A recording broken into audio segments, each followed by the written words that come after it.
I hope I'm going to pronounce this right. Suprabhat. Buenas tardes, guten Abend, good morning, good afternoon, and good evening to all of you, and welcome to this exclusive live webcast on leadership and coaching in a hybrid world. We hope with this program we can help you reflect, learn, and explore new critical skills for leaders to engage and align and motivate distributed teams. My name is Cindy Scholz. I am a virtual learning and development manager at People Matters, and we have the huge privilege to have Pilar Orti joining us today. A warm welcome, Pilar. Now, Hello, hi Pilar, Cindy. hi, good to have you. Now, Pilar is the director of Virtual Not Distant. She is an expert in online collaboration and managing remote teams. She is also the co-author of Thinking Remote, Inspiration for Leaders of Distributed Teams. She hosts the 21st Century Work-Life podcast, where she talks with guests and co-hosts about leading and working in remote teams and the future of work, and is also our very, very own masterclass leader for the People Matters Be Next program on leadership and coaching that is starting on June 7th. And what not everyone knows about Pilar is that she is the voice of Sully, who is a pilot in the animated series Go Jetter. So that's almost like having a celebrity in our midst. Now, the format for today's live webcast will be a Q&A conversation, and we will be taking questions from the audience as well. Feel free to introduce yourself in the chat and let us know where you are joining from. We're looking forward to a fascinating conversation, so please don't be shy. A little bit about the program. Back in September 2020, People Matters conducted a comprehensive survey on remote work and the impact that it has. The results showed that almost 65% of leaders are struggling to build engagement and bond with team members, while others have more trouble with work-life balance or monitoring productivity and creating effective communication and facilitating engaging in inclusive virtual meetings. Now, as leaders, it is so clear that we are struggling with many aspects of virtual work, particularly in building that all-important sense of connectedness. It is our belief that conversations like today and the training programs we're designing as part of the People Matters Be Next programs will help people managers address these challenges, help them build virtual skills, drive engagement amongst your teams, and ultimately demonstrate a lot of the opportunities of hybrid work. Now, I will kick off today by asking Pilar some questions in a minute, but we invite you to post your own questions in the chat throughout the conversation. We will pick up as many as possible as we go along. Akanksha is working her magic behind the scenes, and we'll keep an eye on the chat. And before we start, let's do a very quick chat storm. I think that's possible, which means you type the answer to the question I'm about to ask in the chat, but you do not press enter yet. So just wait for me to count to 3 and then press enter so we're going to have just total chaos. I always love it when that happens. So please let us know, what is your biggest challenge of managing remote or hybrid teams in just 2 or 3 words. Don't make it too difficult. So only type it in the chat, and when I count to 3, you press enter, and we can all see the answers storming in. I'll give you a few more seconds. So what is your biggest challenge personally of managing remote or hybrid teams? Hope you're all ready. It's okay. You ready? Here we go. 1, 2, 3. Press enter, please.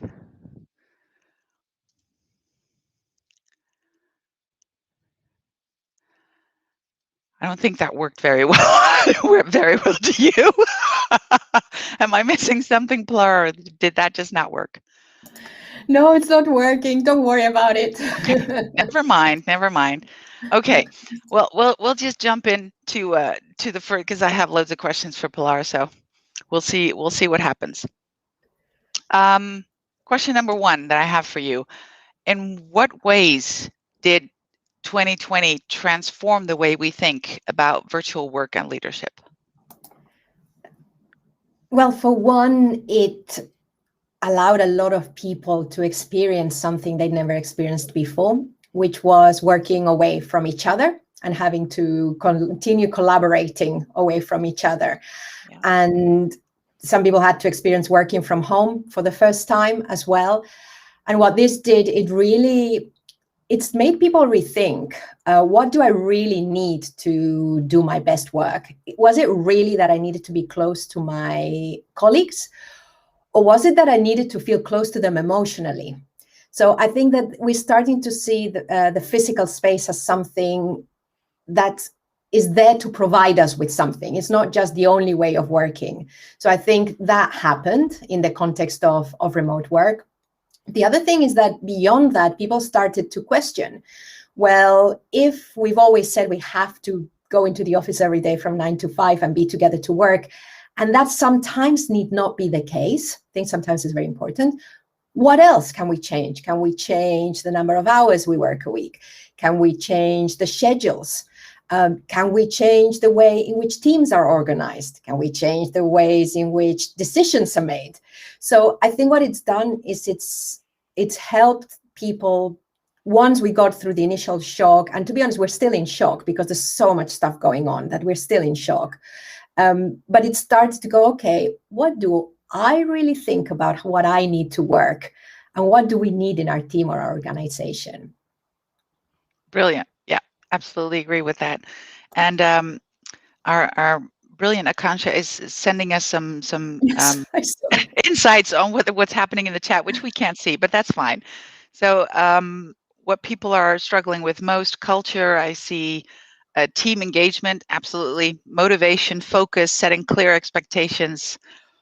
How do you build trust virtually? That's a really, to me, absolutely a really critical one. And being physically absent. So yeah, I think we all can agree that we're pretty much experiencing the same kind of challenges, right? Mm-hmm. So how would the role of a leader be different in a distributed team, in your opinion? So I've always seen the role of the leader in an online space as more of a facilitator, and really looking at not just how I show up and how I interact with individuals and the team, but what do I need to help the team do so that the team can self-organize as much as possible. Because we all know when we're away from each other, we have less contact, we're less available to each other, like we would if we're sitting next to each other. Therefore, people need to be more independent. And I think the role then becomes of what do my people need to work as autonomously, as independently as possible. It doesn't mean that everyone goes off and does their own stuff, but what is the information they need about each other? What is the information they need from me that they can access at any time? Yep. So it really becomes about how, and it's really interesting because something I've realized, and I used to see this before, is that there is a resistance to using more technology because there is this idea that the more we interact through technology, the less human we are, or something like that. But when you are a distributed team, when you are working online, when you're remote, the technology is your space. That's how you interact. Therefore, you need to use it as best as possible. And there's a role as a team leader is to see, well, what are the kind of things that we can transfer to an online application? What are the kind of things that we can transfer to an online process? And how can I manage that so that the team has the access to the information? And how do I need to role model? What do I need to role model so that this happens? So it's all, I'm talking a bit abstract, but if I give you an example, for example, one of the things is when we're working apart from each other, we want to know what other people are doing so that we can manage our own work as well. If we're working in a team where our tasks are heavily interdependent and where I can't start my task until you've finished yours, for example, I want to know at what stage you're at. And if you have a very simple system of visible workflow through applications like Trello, Asana, a spreadsheet, at any time of the day, I can go and look, okay, at what stage is Cindy at of that job? Okay, right, I can either ping her and say, are you likely to finish this earlier than you thought? Or I can say, oh, she's not going to get to it until next week. I'll restructure how I'm working. And the role of the team leader in that case is making sure those systems are there because you've got the overview of how everyone fits in together. What's the best system to give us the most information as quickly as possible and as clearly as possible? let's set something up and then role model all the behaviors you want to see. So anything that needs to be updated, you're there. Thanking people for following, like any change program, highlighting the behaviors you want to see, etc. My last point, Cindy, I think we need to look at this as a change program.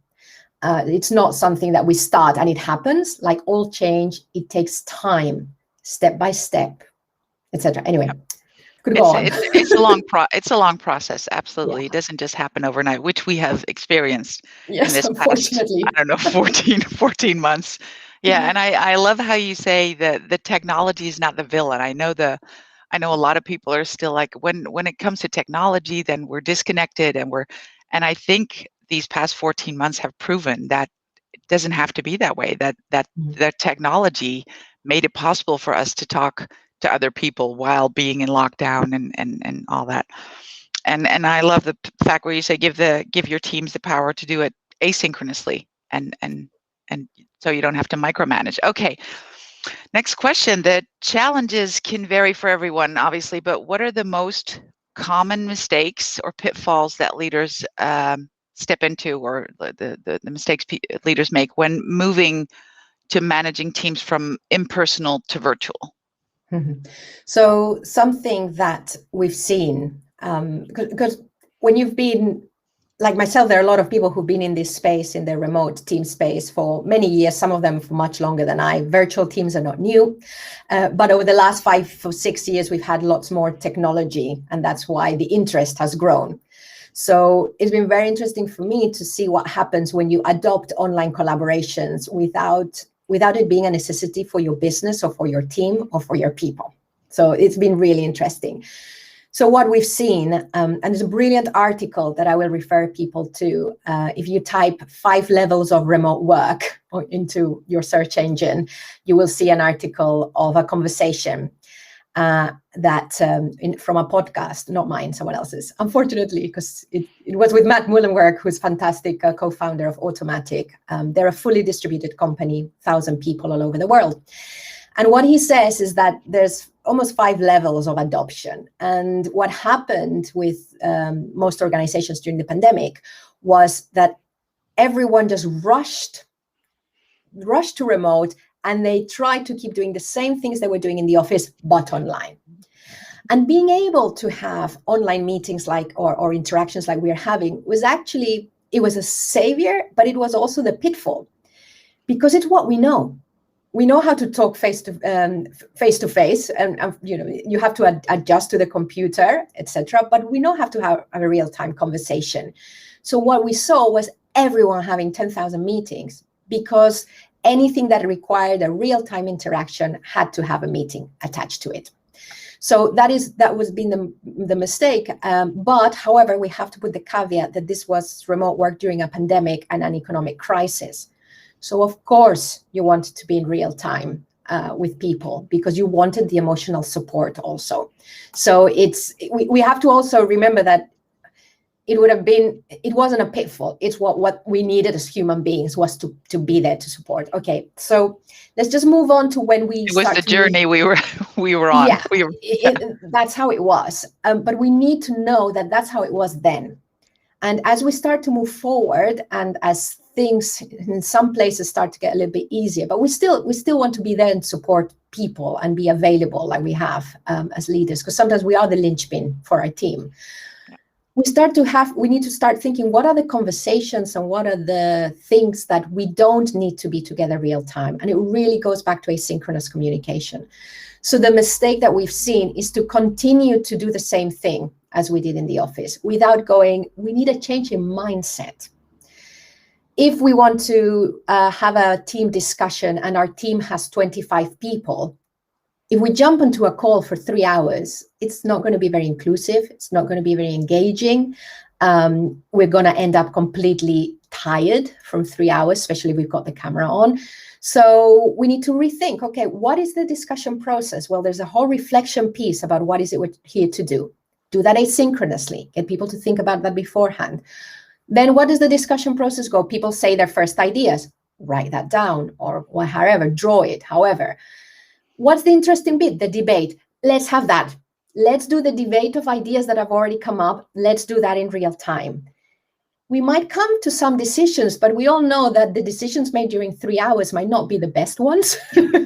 Especially not after 3 hours. Yes, exactly. So what do we need? Okay, well, let's have another space. Or, for example, if you have 20 people in your team, can we divide the team in different ways so that people can really engage? So that is one. So decision making, we really need to go back to what is the process of what we do at work. And we haven't had time to think about that because we're troubleshooting 10,000 other things. But now is the time. What is collaboration? Collaboration is not real-time discussion. Collaboration is knowing what we're doing, so being clear about that, being clear about our roles within that. Can we have clarity? There is an element of discussion to and fro, but there's also an element where people need to go off and do their job and do their task. That is part of collaboration. So again, if we start to understand the different stages of that, we can change and use the online space in the way that that suits it best. So I think that the biggest pitfall is to think that the way in which we had organically learned to work together was going to work online. And now we need to go back, dissect, and each team will be different and each person will be different. But we need to stop, dissect, and then see, okay, well, what is the best way of doing this? Yeah, we were running around like crazy. We have to stop that and take a step back and say, okay, but what do we actually need, and what can we do, what can't we do, and how do we do it? Yeah. Brilliant. Okay, so I forgot to ask you, do you want to, because there are questions coming in, do you want me to do those in between or go through? If they're relevant, and up to you. You're in charge of the flow. I'm just sitting here answering. Yes, I am the boss. Okay. So I'll just do them in between. Great. And I know we have a section on this during the program, but in a few minutes, do you have any tips on how one can best engage participants in a virtual classroom? In a classroom, okay. In a virtual classroom. Okay, so we're talking facilitation and we're talking training and teaching.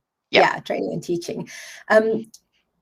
So I think we need to go back to what does that engagement mean?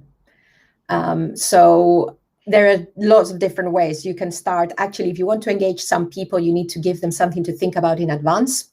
I recently did a training session, and somebody came in, and unfortunately she had to leave within the first 15 minutes because she'd been given her vaccination slot. But she's like, I am so sorry, I've done all my pre-work, everything. And what that person needed for engagement in the classroom was to have been given something beforehand. So that is one way of engaging, because remember, there are learners who will want that. Then if we go then into the classroom, it's the same principles. It's, if you want people to have time to reflect, then put them in small groups. You can use the breakout rooms if you have them. Sometimes we don't have them. The chat is a great place for having people feel like they can interact at any time, like pretty much like we've got here. You don't need to wait until a moment to interrupt. You can have that. For me, for example, as a learner, I don't like the chat because it distracts me. So again, you've got spaces, manage them. So for example, if we say, let's have a question in the chat, okay, right, let's stop what we're doing here. Let's focus our direction on the chat and go to the chat and then go back to the space. Okay, let's leave the chat for now. You can put you can type a line so that it separates it in the chat, and then you come back. So I think that separation of spaces, because in a physical space, you move around the room sometimes. You're either next to your partner, or you go and you get up and put Post-it notes, you go into a little huddle. In the online space, everything is 2D.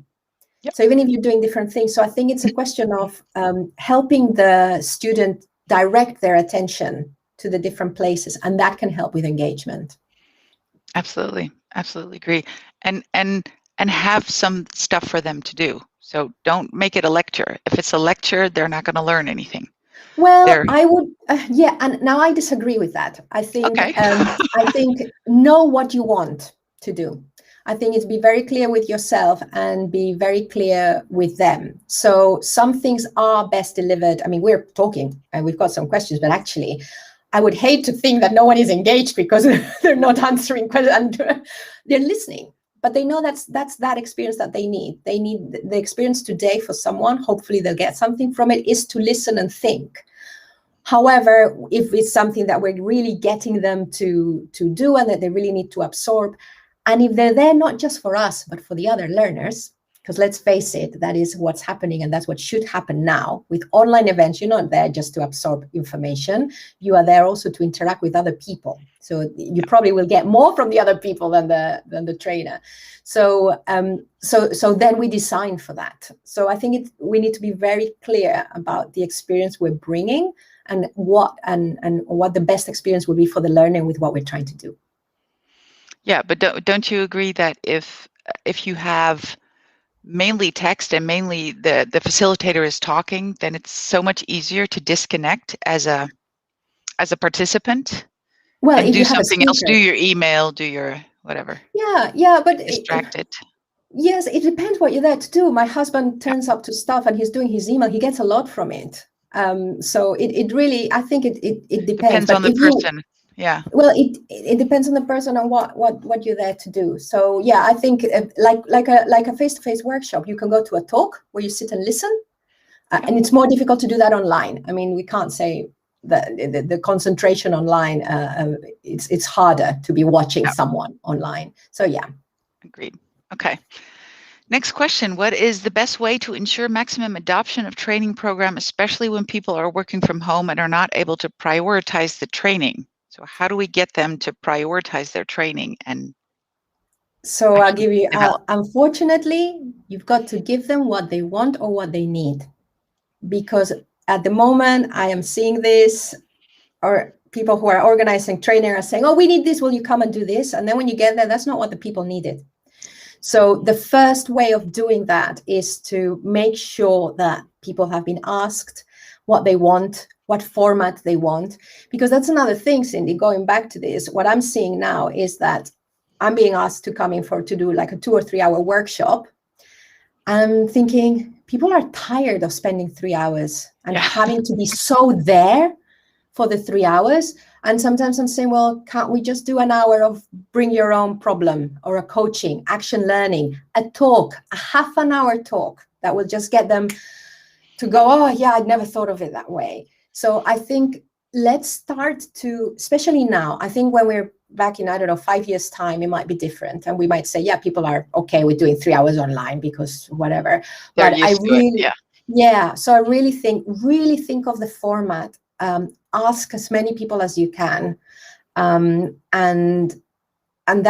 explain why the training, like always, explain how it's going to help them.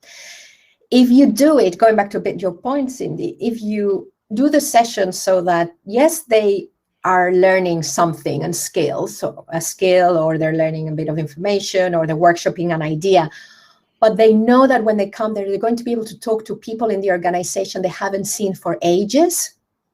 That is an incentive, because that's also what I found, because of the nature of the work, the workshops that I've been running, for example, for managers, those managers have not talked to each other in months.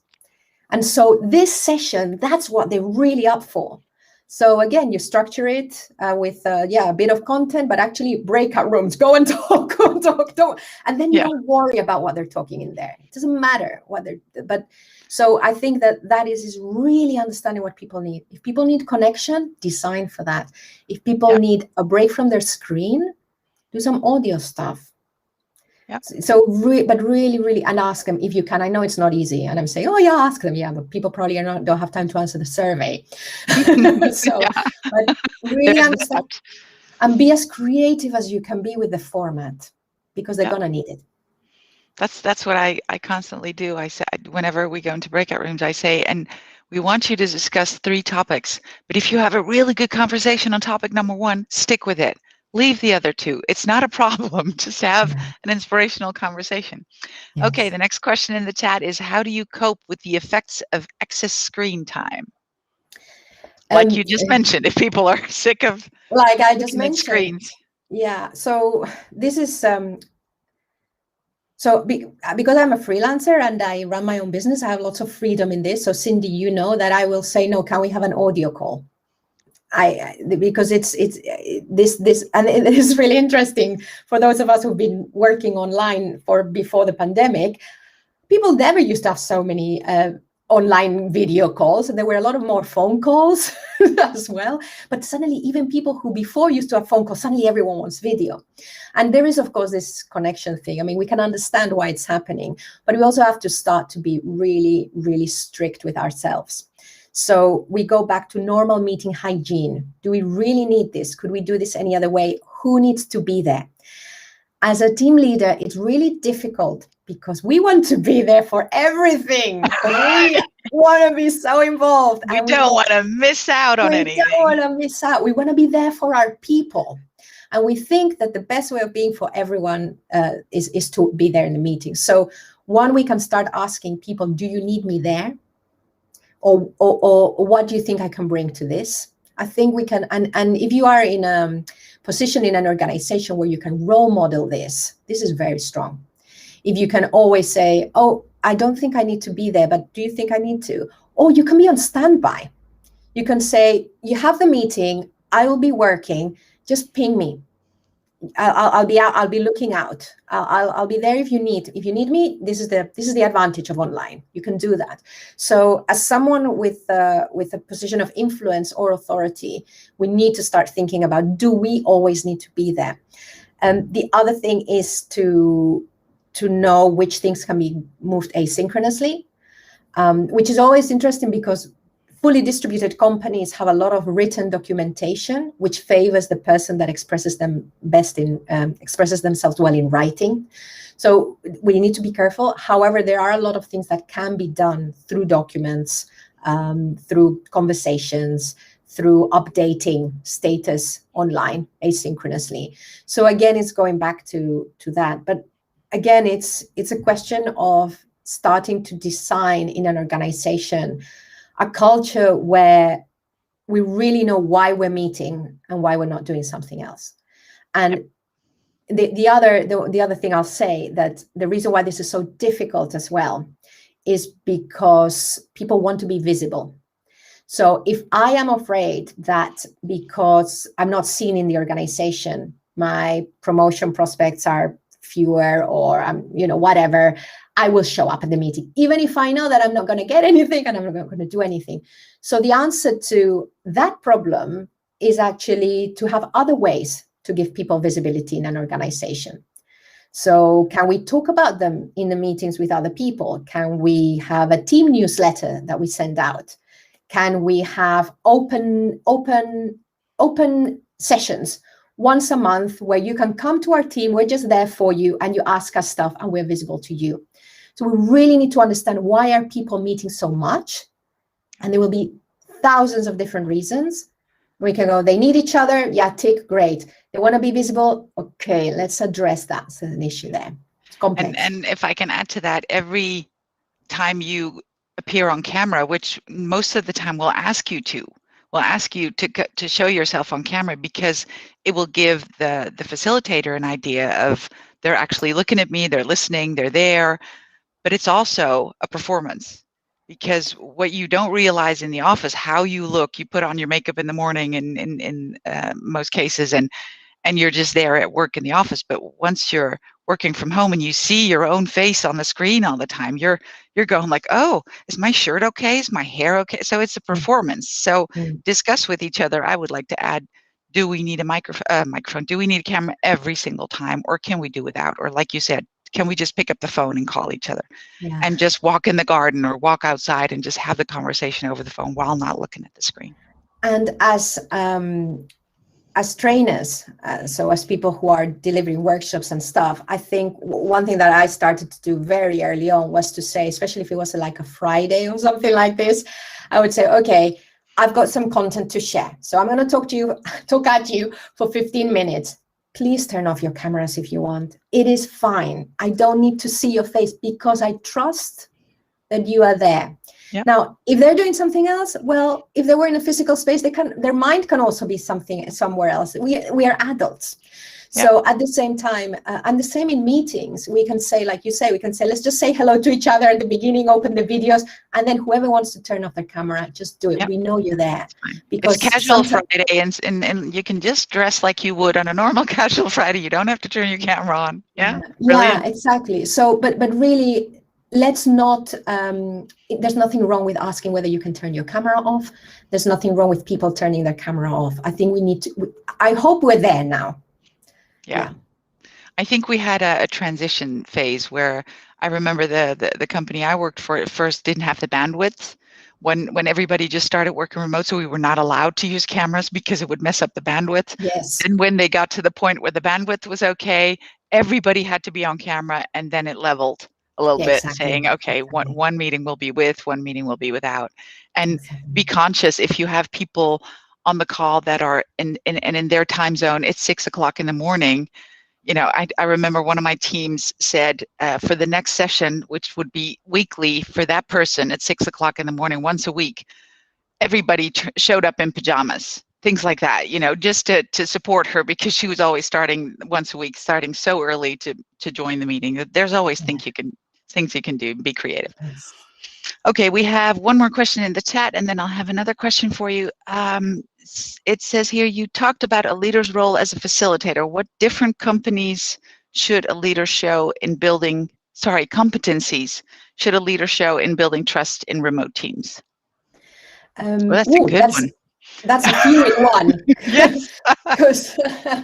So the first thing is, if you're really taking on a facilitative role, that shows you trust the group, because let's just go back to what a facilitator is. A facilitator is the person who helps a group do something together. So I'm really going to the pure, I know that facilitator and trainer sometimes are used interchangeably, but I'm really going to the facilitator is the person who helps a team or a group achieve something.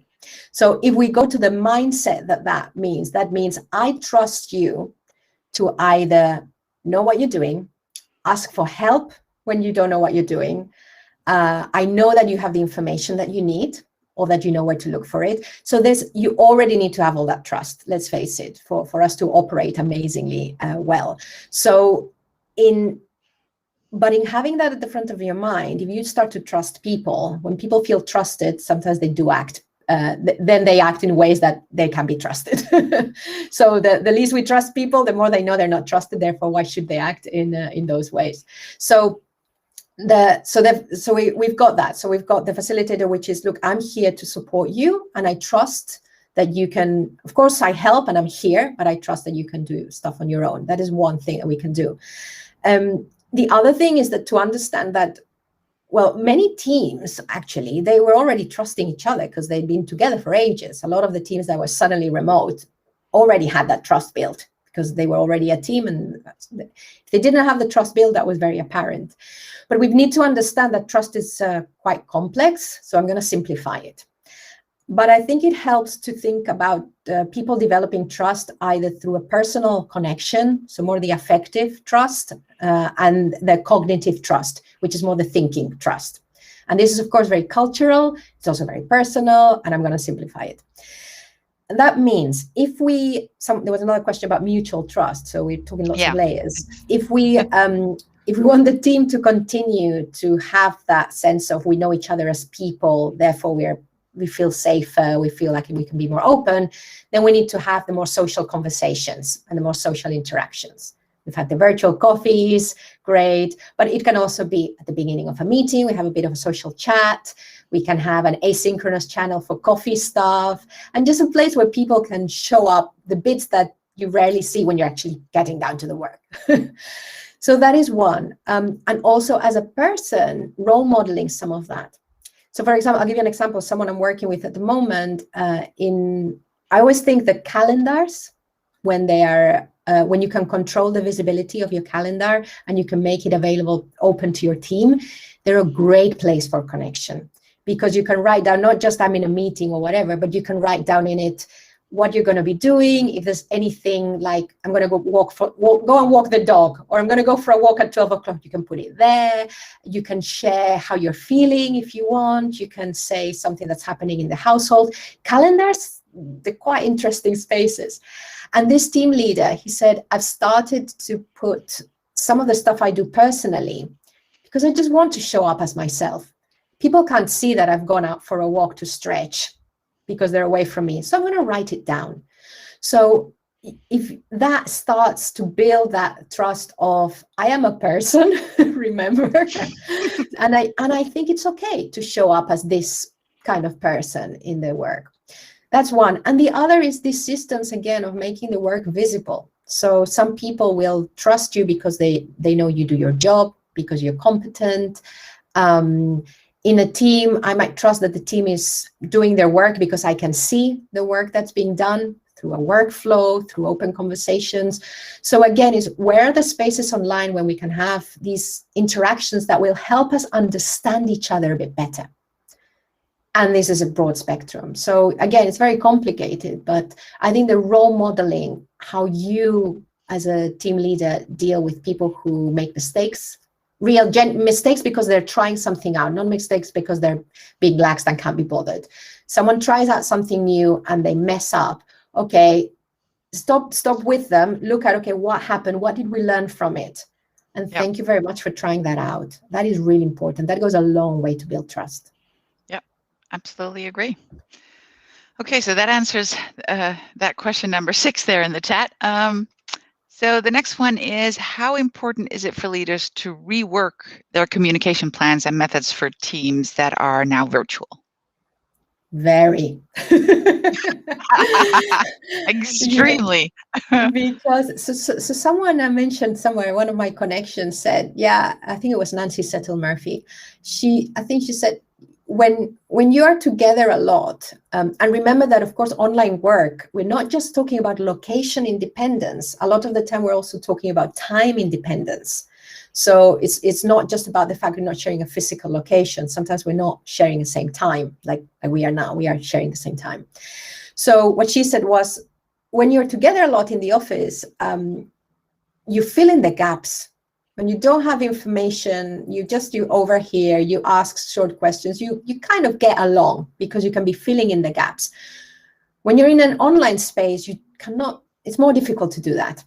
So we need to start to make sure that those gaps are narrower and narrower and narrower. So again, it is about, we need to be more deliberate in what we communicate. And we have to communicate things we wouldn't otherwise think of communicating. Like your thinking behind things, like, again, like going back to your availability throughout the day. What is happening, especially we're still in difficult times, so what is happening in the home or what is happening in your country? And if we don't explicitly communicate that, it doesn't happen. So we've got to formalize the informal. So again, it might feel really strange to have a channel in Teams or in Slack or an email that goes out every morning just saying what happened the day before, because that is information that could be important. And usually it would just happen that we would come about it, but now we've got to have a process for it. So we've got to be careful because we could spiral out and this could eat us all our time, but really understanding, okay, what is the information that we're missing and what are the interactions that we're missing? And we've got to design for them.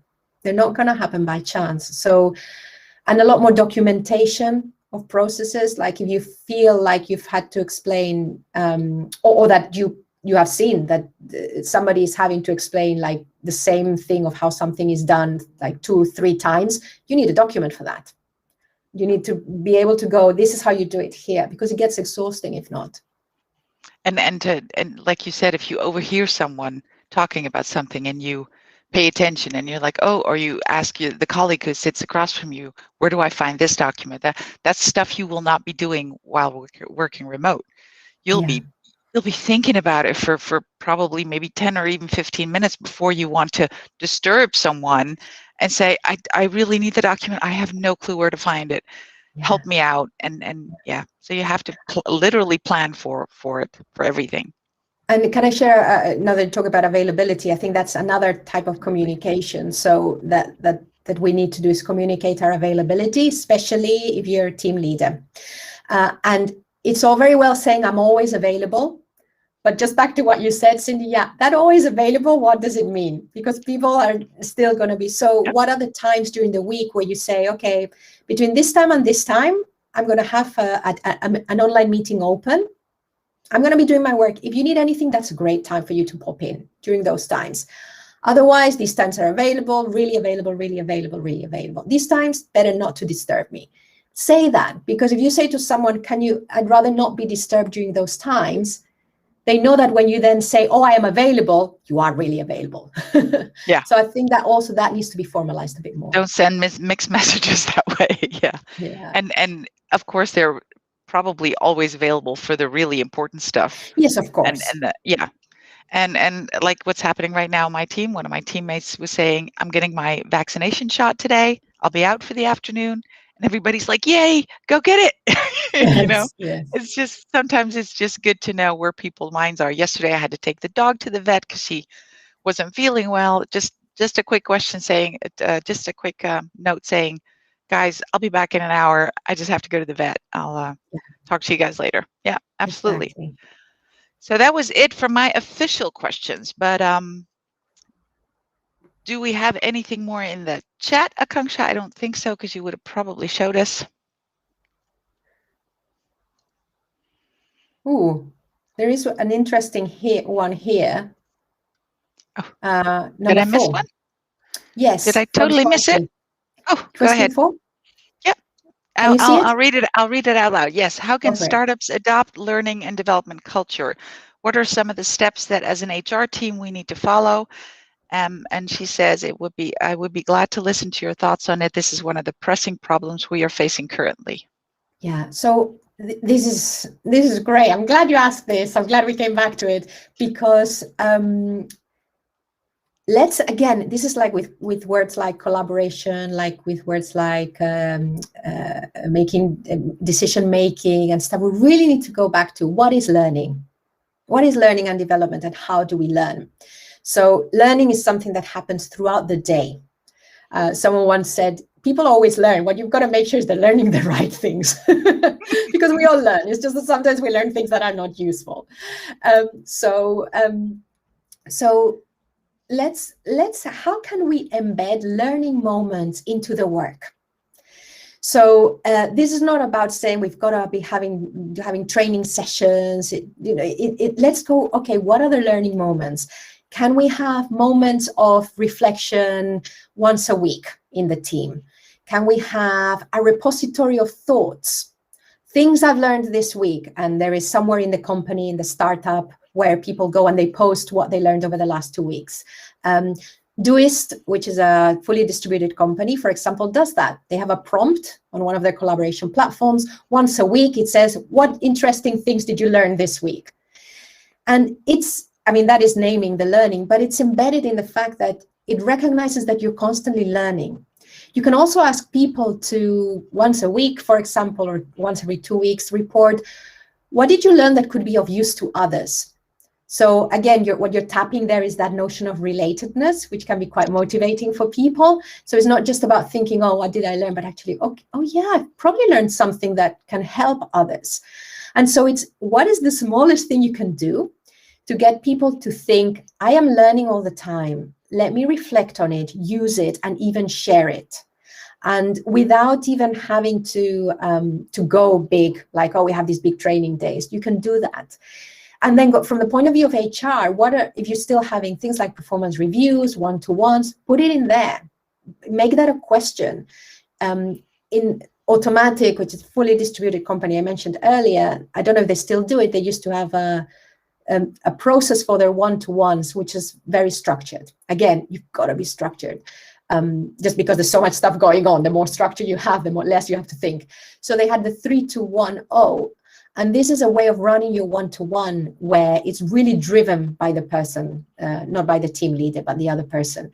And I think it was, 3 things you've achieved recently, 2 things that you're stumbling on, and 1 thing I could do to help, something like that. Yeah. that starts to embed the learning culture, because the person is learning through reflection, they're learning through sharing. So anything you're doing, and you're probably doing stuff like this already. So maybe what you need to do as HR is identify them and name them. This thing we're doing, we're learning together. And then people go, oh yeah, that's great. Oh yeah. Oh, I'm learning a lot in this company. I'll do more of that. But we're probably doing a lot of it already, but it's part of how we work. And in the online space, you will need to formalize some of this. Yeah. I hope that starts to help. Structure it. Yep. So we have another question that came up. Do you think the grapevine or informal communication has gone down in remote? How does it impact an organization? I think it definitely went down, but what are your thoughts on how it impacts an organization? So it depends. I mean, yeah, sometimes it's gone down. We had a lot of it at the beginning because it was the main way of again, people needed informal chat, they needed support. So, and then it I don't know if it's gone down. It really would depend on what it was before. So we shall see. What's happened, you also have to take into consideration that some companies have had loads more work, or people have been changing their roles. So the amount of work has increased. So I have heard of organizations where they had a very chatty culture, but now everyone's heads down because there's so much work. So that we need to really look at this. It's the same as well-being. Do things to it. Just look at why some of this is happening. So it could be that informal communication's gone down, not because of remote, because of work overload. So let's see what's going on. The other thing is, yes, at the beginning, everyone's really excited and everyone's chatting all the time. I don't know. I don't know whether that's the case or not, and why the reasons would be. So it depends how formalized it's been. It depends what it's led to. It depends what the experience of people has been like. So I'm not sure is the answer to your question. Sorry. And the work pressure as well. No, don't yes, worry. I think it's really important.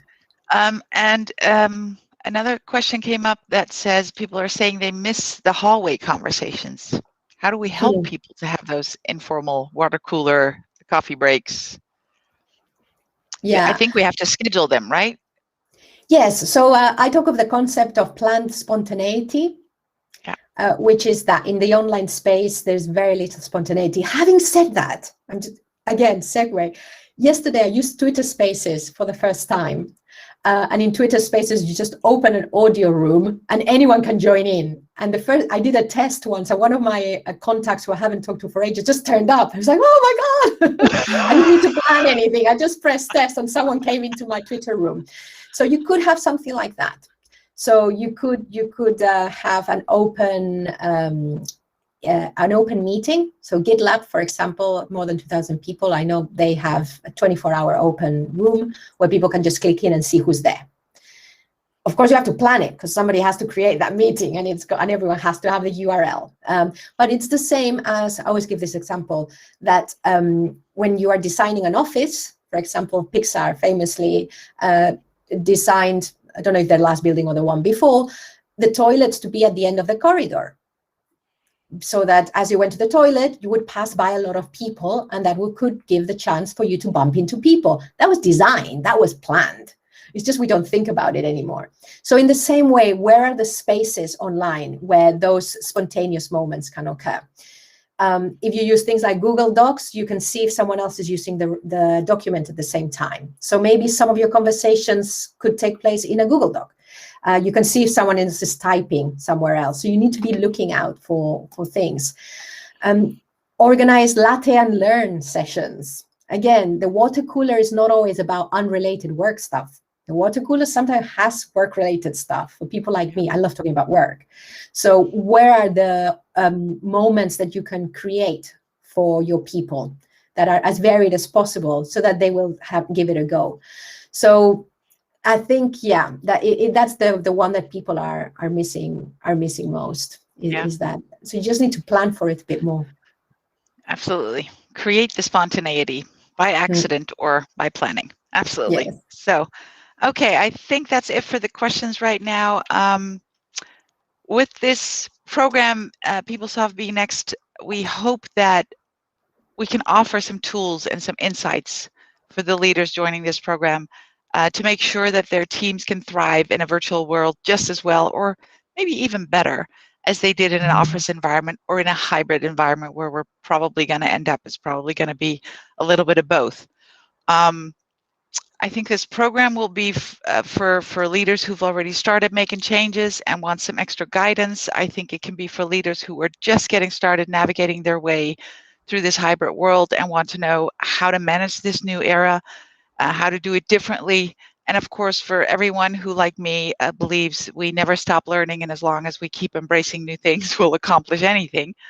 But before I move to the closing of this session, Pilar, is there anything you want to add on your topic, why people should join the program, anything else?